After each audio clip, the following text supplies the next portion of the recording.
And we continue at 1:06 in the afternoon on the John Phillips Show. Mr. Randy Wang's across the glass. John, Antonio Villaraigosa is still running for governor, and he decided to shoot another Instagram video, this time inside one of those pharmacies where everything is locked up.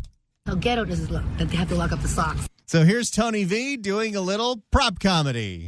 I came to get some deodorant because Sacramento stinks. Oh, God. Who wrote that for him? I came to get some deodorant because Sacramento stinks. We have a problem. Everything in this store is behind glass doors. That's why I supported Prop 36. Wait a minute. No, you didn't. I saw the interview where you said the state legislature didn't go far enough, but Prop 36 went too far, and you stayed out of it. Well, he's depending on nobody actually have watching that interview. The Smash and Grab initiative. And even though California voters overwhelmingly supported Proposition 36, Sacramento won't fund it. Well, not necessarily Sacramento, Gavin. If you're not going to go after Gavin, you're not going to win. He's doing the same thing with the bullet train. Oh, the bullet train's a disaster. It costs so much. It's so far beyond the deadline. Should you get rid of it? No, I just need to be in charge. If you're not going to go full throat, Tony V, go back to the M&Ms. No, peanut. 800-222-5222 is the telephone number, 1-800-222-5222. It is a pleasure to welcome our next guest to the program. He is an assemblyman representing the Fresno area in the California State Legislature, Assemblyman David Tangipa. Welcome. It's always great to join you.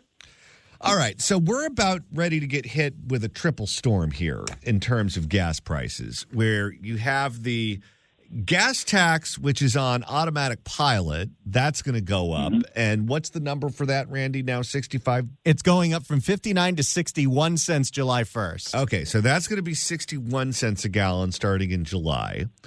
Then we have the cap and trade tax. It's going to go up 65 cents starting in July. Okay, and that's basically a tax for the high-speed rail.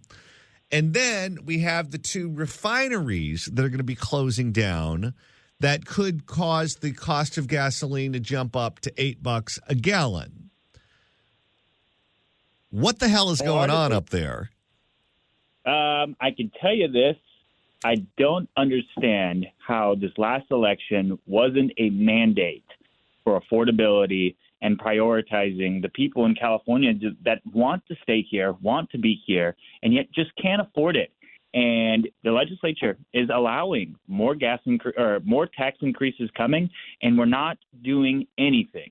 I can tell you this right now, in my humble opinion, that we are not doing anything to truly take on the cost of living, because it's not even those three areas too. Let's look at insurance. Insurance is going an additional 17% increase right now, where for homeowners, and a 30% increase and more than 30% increase for the commercial side. All of that will bleed down towards everybody. And yet we can take legislative action right now. We should be able to pause the gas tax increases. We should be able to move mountains to make sure that we're not losing 20% of our refinery capacity. And yet that is not happening. So I can tell you this, we are working.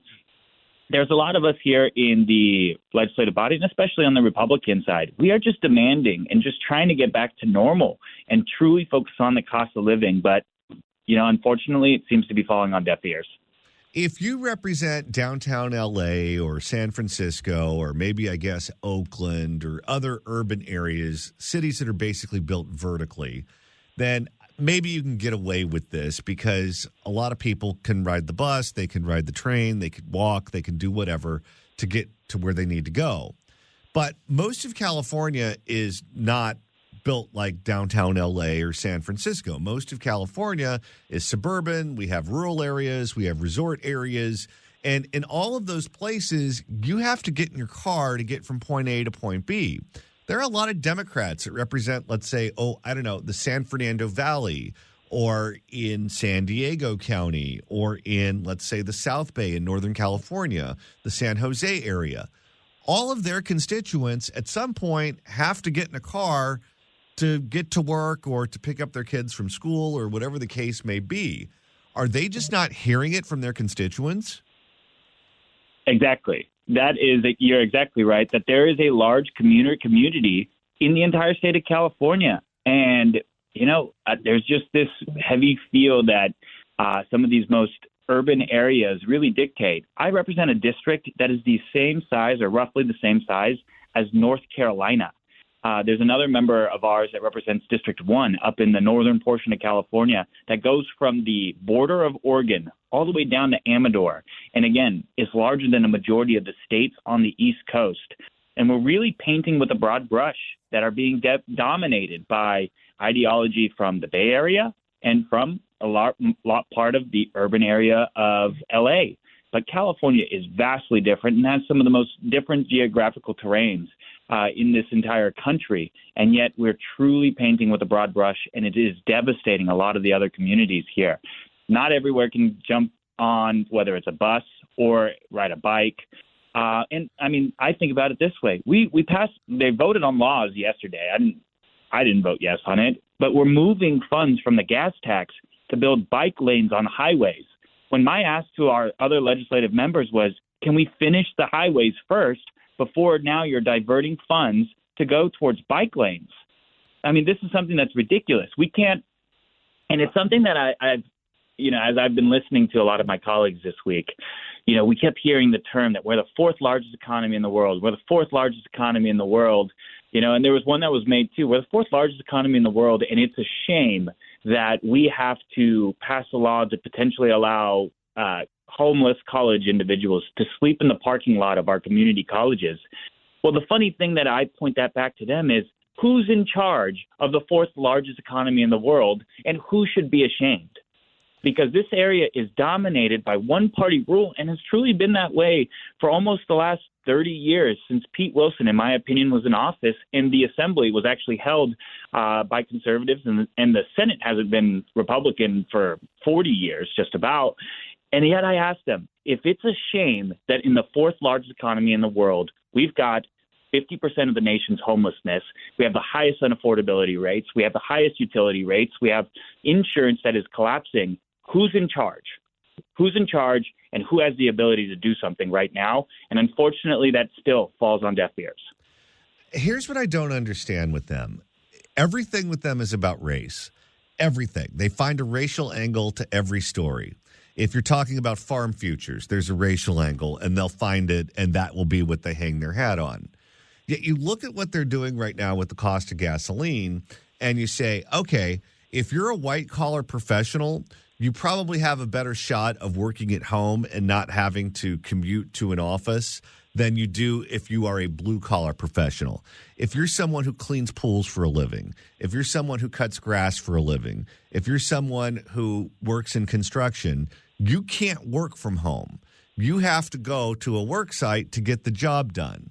And you want to talk about the racial differences between white-collar and blue-collar professions, they're huge. In any other circumstance, they would be decrying this as racist policy, but because I guess the money's going to them and they get to spend it on all of their cronies and all of their programs, then we're going to look the other way and not see the racial angle in this one. Oh, I wholeheartedly agree with you that. I actually often remind people that white-collar jobs are here because blue-collar jobs took care of everything else.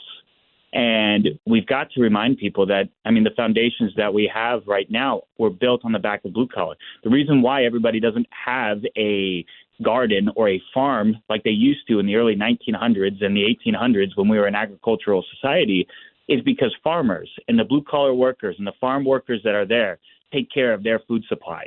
The reason why we have the infrastructure so you can use the bathroom, so you can walk into an air-conditioned building, is because we have the blue-collar workers of HVAC. We have the blue-collar workers that actually work in the pipes and the sewers, like my brother does. And we've lost this. And it truly was a shift that actually happened under Bill Clinton. And he actually stated that, too, that he was going to move our society from a blue-collar society to a white-collar society, and then that was going to be part of the new economy of California, especially with the launch of the internet.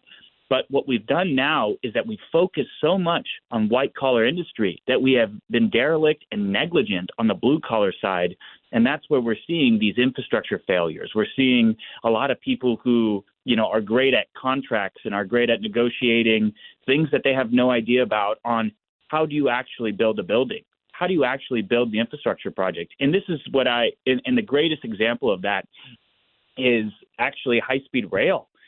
Let's look at the interstate project of the 1950s under the Eisenhower administration. That is one of the most expensive infrastructure projects in the history of the world. And yet they were able to build highways that went from California to New York and California to Washington, I-5, Interstate 80, all of these areas that just systematically transformed the United States. They were able to do that faster than high-speed rail has been able to lay one single track. And that is because we went from that blue-collar society that knew how to get stuff done to a white-collar society that knew how to write legislation and not build a single brick, not lay a single track.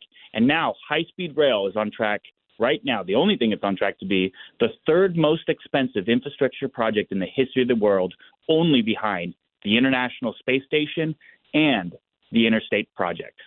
That's what we're dealing with right now. Well, to that point, the Secretary of Transportation earlier this week announced that the state of California was derelict in their duty at spending money the feds have given them on high-speed rail and was critical about the lack of track that has been laid by the state of California. In response to that, the state of California wants to study how great high-speed rail has been and how much it's benefited jobs and employment and those sorts of things. And now I guess they want to create special districts where they can come up with money to keep it going in the event that the feds actually do pull the plug on it? Well, I can tell you this. From just the language, they called high-speed rail an illusion in the report. So I truly believe that the funding is going to be pulled. But the funding is going to be pulled, and it's not the workers on high-speed rail. It's not anything else. It's the state of California's ability to manage and operate a project. Why wouldn't it be an illusion? We have more CEOs on high-speed rail than we have any track laid. Not only that, there was a report that came out from the Inspector General that stated that there were only 76 out of about 231 parcels in some of these extension areas from Fresno to Merced that still haven't even negotiated where the easements are and how to relocate them. And then there's a part in the high-speed rail contract that's actually called non-execution of contract that states that contractors with any delays, when it comes to easement delays, permitting delays, or anything else that comes out, the contractor is owed $170,000 a day or $5 million a month for not working. We have paid over $700 million in non-execution of contract and delays on just phase one period. So it is an illusion, and it's something that I don't want the Central Valley, because high-speed rail runs directly through my district, and I don't want the Central Valley to be left with what I call modern-day Stonehenge. And we need to allocate our resources properly. The state of California has lost efficacy, not because high-speed rail isn't something that, when I look at public infrastructure and transportation, I do think that our economy and our state actually should have these modern infrastructures that are happening all over the world. What I don't think should be is trusting the same individuals that keep telling you that they're going to do the same thing, that show no viability, no chance to get it done. This project's going to have to take some kind of a turn to make sure that we can actually get back on track. And to be honest, this state just is not demonstrating. We've got to let people know right now that there are so many material failures that are going to happen within these next 5 years that we need to take a stand and actually work to make a difference here in the state of California. We're speaking with Assemblyman David Tangipa, who represents Fresno in the California legislature. Last question before you go. Yesterday, I had the authors of the book Fight on the program. That's the book that went through all the details and told all the stories about the 2024 presidential election. And they basically concluded in the book that Kamala Harris lost the election because she never really came up with a reason as to why she was running, other than Joe couldn't do it and the Democrats didn't have time to have a primary at their convention or a primary where their voters would be able to have a say. I asked them point blank, if Kamala Harris were to run for governor of California, do you think she would repeat those same mistakes? Or do you think she would say, I've been thinking about the problems facing the state of California, and I believe I have the solutions to what ails us? And their response was basically, there's 0% chance she will do that. She will repeat all of the same mistakes that she made in the presidential election. The Democratic Party in California just had their convention in Anaheim. She did not attend that convention. And according to what was written about that convention by reporters who were there, was that there's very little appetite for her as a candidate for governor in California, at least among the party faithful within the California Democratic Party. Do you think she's going to run for governor? And if so, do you think in a weird sort of way, even though they just spent over $1 billion promoting her, she's the most beatable Democrat in the race? So I used to work in campaigns and elections. I used to teach people how to run for office. One, because I thought that the best way to be effective was to win and actually be a part of the change. And I can tell you this. So I do believe that Kamala Harris would have a better shot at actually winning in the state of California just due to general name ID and the demographic politics, which unfortunately seems to play quite a bit here in the state. The only thing that I would say, I think Kamala Harris was actually a really bad candidate, especially on the national scale, was mainly because she had to run to the middle. And that's not the drum that she ever beats. I mean, she was one of the proponents of Prop 47 and 57 here in the state of California. And I think that she would run to the left, actually, if she ran here, that a lot of the socialistic, communistic mindset, the victim mentality, she would sing that song as the candidate of California, which, again, unfortunately has a track record of winning. I mean, a lot of people here fail upwards, unfortunately, whether it's the governor. Kamala Harris failed her way to the vice presidency. So when it comes to a policy standpoint, that if that drum is beaten here, it would be a significantly different landscape than it is, because California is just fundamentally different. I mean, the bond measures last year and the props last election cycle really shows us that we vote 70% yes on Prop 36 for safety, and then we still passed a lot of the, whether it's tax measures or bond measures. So it really shows that this state wants safety. They want fiscal responsibility. They do believe that government should have a role when we use the colloquial terms affordability, when none of it leads to affordability.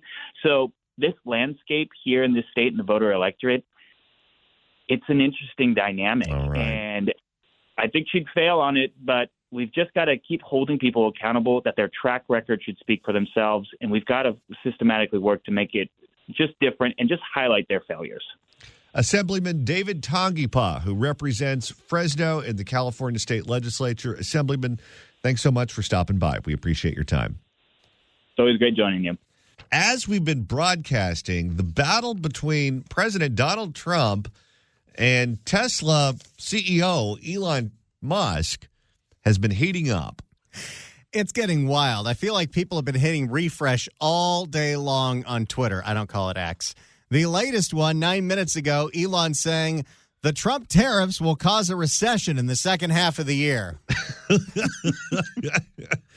And what's going on is you can tell that his X feed or Twitter feed or whatever you want to call it is not being controlled by a PR department. It's him on his phone typing these things out himself.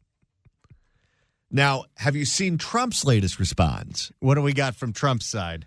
All right, let me see if I can find that, because someone must have taken the phone away from him, because it looks like it's written by someone else, and the focus is on the big, beautiful bill. Oh, yeah. So this might be his handler. I don't mind Elon turning against me, but he should have done so months ago. This is one of the greatest bills ever presented to Congress.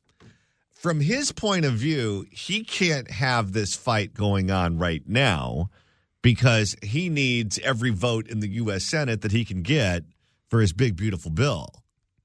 Elon says Trump should be impeached and replaced by Vance. And then earlier today said that the reason that Trump is, I guess, moving along with this bill is because he's in the Epstein files. Elon tweeted about an hour ago, time to drop the really big bomb. Trump is in the Epstein files. That's the real reason they were never made public. Have a nice day. Now, I'm not buying into that one, and I'll tell you why.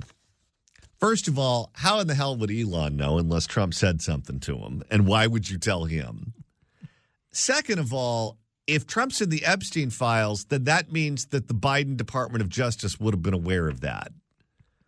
And if Merrick Garland and the Biden Justice Department was aware of that, you'd think for 1 second they wouldn't have leaked it out in public. Well, the theorists will theorize that no side is ever going to release those files because everybody on every side's in there. I guess that's possible. But Biden wasn't in there. Kamala wasn't in there. Billy C. was. Well, so what if you ruin Bill Clinton's reputation? At this point, he's yesterday's news. They don't even like each other. I think there's just a lot of bleep posting going on, but it is some delicious internet garbage. No, you know what this reminds me of? It reminds me of a breakup where you're just trying to say things that you know will hurt the other person. Except instead of doing it through your friends or text messages, you have two people with two massive platforms just going after each other on the world stage. Yes, and that's basically what it is. And, you know, a lot of people were predicting that their relationship wouldn't last long at all, that they were surprised that they didn't have a falling out earlier. And I think at one point, the two of them were aware that others were trying to create conflict between the two of them because they didn't want the two of them on the same page. So Trump's political opponents used to refer to Elon as President Musk or the co-president or whatever to try to get under Trump's skin because they know he's got an ego. And he didn't take the bait back then. But I guess the big, beautiful bill was the last straw. Trump posted a while ago, the easiest way to save money in our budget, billions and billions of dollars, is to terminate Elon's government subsidies and contracts. I was always surprised that Biden didn't do it.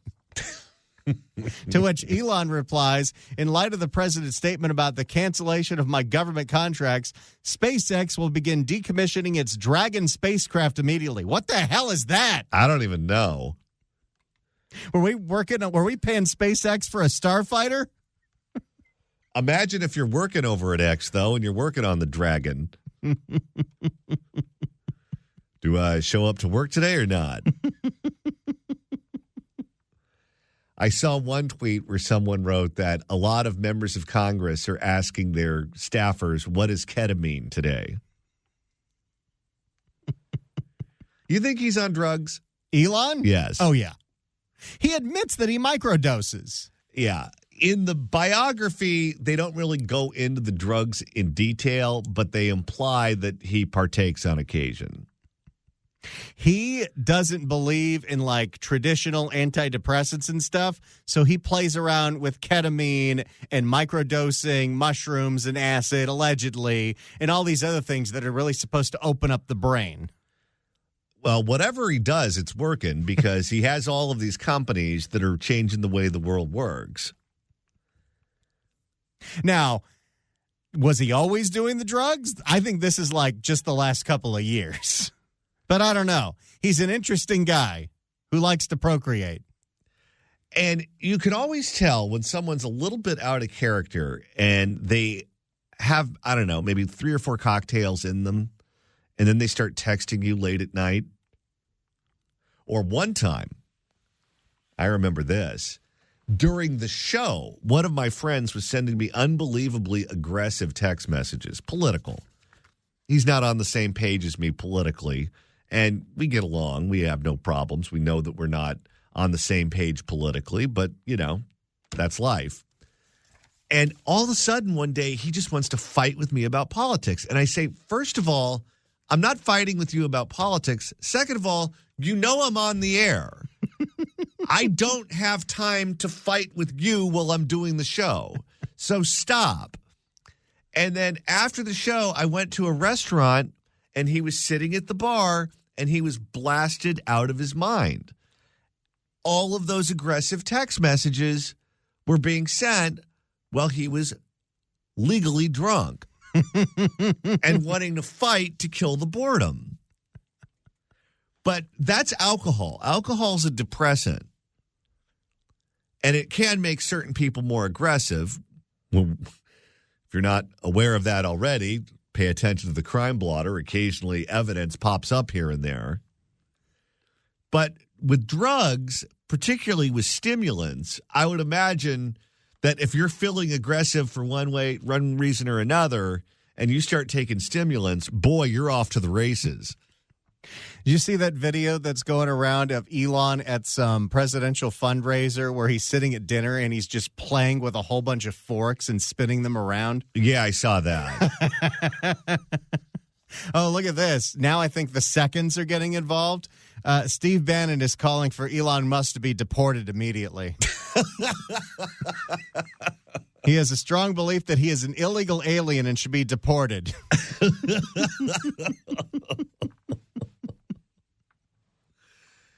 Here's what's interesting to me about this. Something like this, I think, is particularly shocking if it's out of character. If you have two people who are not known for behaving this way, and sometimes you see this with couples, where you know people who have been a couple for a long period of time, or maybe a short period of time, I don't know, but you have certain personalities that you're aware of, not either one of them are particularly aggressive. And then they break up, and then something like this spills out into Facebook, where they start posting on Facebook about how much they hate the other person and how horrible the other person was. They air all the dirty laundry, and I can't stop reading it because it's so out of character for them. But then you know other people in your own personal life who share everything on social media, every meal they eat, every place they go to on vacation, every time they try a new product from Costco, every time they buy a new car, every time they get a new haircut, whatever the case may be, they overshare. When those people fight, it's not quite as entertaining because you already know everything about their lives to begin with. And these are two people that are famous for feuding. They're famous for feuding, and they're famous for oversharing, and they're famous for going at it with people on social media. Do you remember, this has got to be like 10 years ago, there was like some collapse in a mine in Thailand and people were trapped, and Elon's like, hey, I'm going to construct a submersible that's going to save all those people. And then he got into a Twitter war with the person organizing the recovery and called him a pedo guy. And then he got sued over it. Because apparently there was no basis in fact. He gets worked up sometimes and says things he probably shouldn't say. Well, and when your FU money has FU money, you have no filter whatsoever. Yeah, this is not like he's a rich guy. He's beyond a rich guy. He is the richest person on planet Earth. Nobody has more money than him. No king, no head of state, no legacy family member, nothing. Nobody has more money than him. Now he's posting videos of Trump dancing with Jeffrey Epstein and girls. Adult girls, but still. No, I think you're right. I think this is Thailand part 2. The day's only getting started. At least the markets are closed, so nothing else can react to this until tomorrow at 6:30 in the morning. And then he's also like responding to randos too, isn't he? Oh, yeah. Yeah. He's stirring the pot every chance he can. He's posting it. This is going to be the rest of Elon's day. All right. Well, have fun while you're at it, but knock it off tomorrow before the markets open, boys. I don't think this is going to end tomorrow. How long do you think this is going to go on? This could get drawn out for a while because neither of these are people that like to back down. Let's go to Eric in Laguna Beach. Eric, hello. Eric, are you there, sir? Going once, going twice. No, Eric. Eric's theory, according to what was on my screen, is that Elon is specifically seeking out a fight to try to rehabilitate his public image with people who didn't vote for Trump. Because lefties have been vandalizing Teslas right and left, and they've been protesting outside of Tesla dealerships, and the stock price goes up, the stock price goes down based on reasons that have nothing to do with the quality of product or who's interested in buying the product. It's a meme stock. Yeah, just based on who's attacking it that particular day, it can depress the stock price. So I guess if you're Elon and you want to be seen as non-political or someone who's not closely associated with President Trump, you can start a fight with him on social media, and then, okay, Tesla will be seen as a nonpartisan product and not seen as a product that endorses one specific candidate or one specific party. And I guess that's a theory. I don't think this is something that's well thought out. I think that he's just angry over the big, beautiful bill, and I think he lashed out, and I think Trump lashed out because that's what he does. And these two have two gas pedals and no brakes.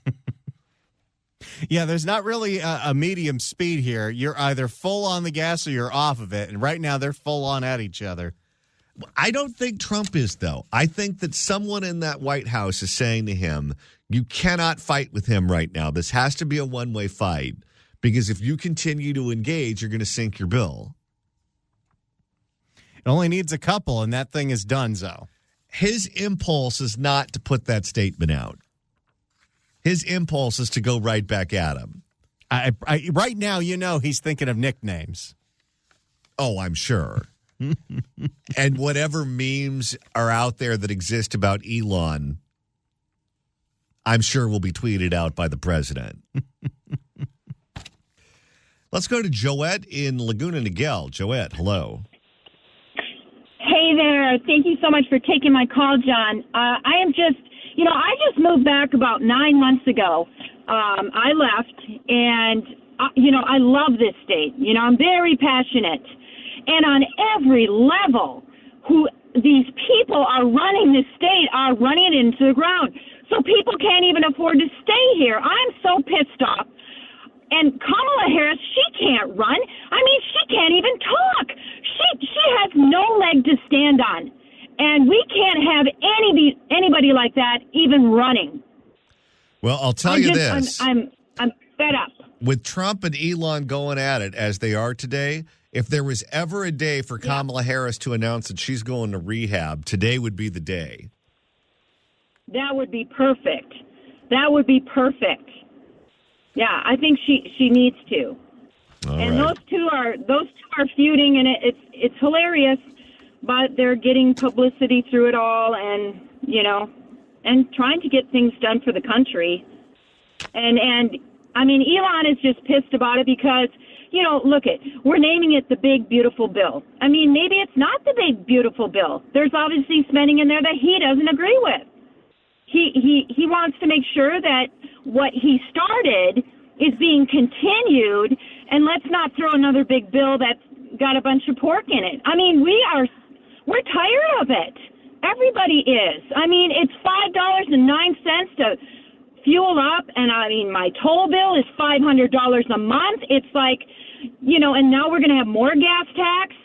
I mean, I called Governor Newsom before on something, and I was so mad. And, the poor person that has to sit and listen to people, God bless him, right? But, come on, he has to get out, and somebody with some common sense needs to get in there. And I'm ready to do it if I need to. All right. Well, thank you for the call. I appreciate it. Let's go to Seth in Long Beach. Seth, hello. Hey, guys. Elon Musk is building a TIE fighter, not a starfighter. Get your Star Wars facts right and stop embarrassing me, please, okay? We Star Wars fans do not take kindly to your transgressions. God, so embarrassing.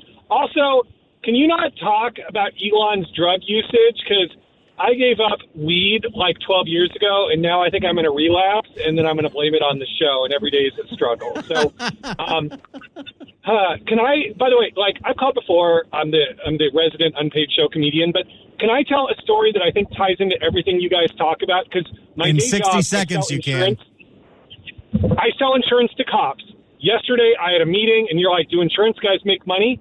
I had a meeting yesterday with a bunch of cops in a nice area to sell them insurance. They all got called out because two crazy homeless tweakers got into a fight and started ramming their shopping carts against each other like they were in the movie Gladiator and fighting. So, yeah, that's how my day ended. Anyway, you guys are fabulous. Thought you'd enjoy that story. I will talk to you later. All right. Thank you for the call, Seth. We appreciate it. We have one more hour coming up on the John Phillips Show. Don't you go anywhere.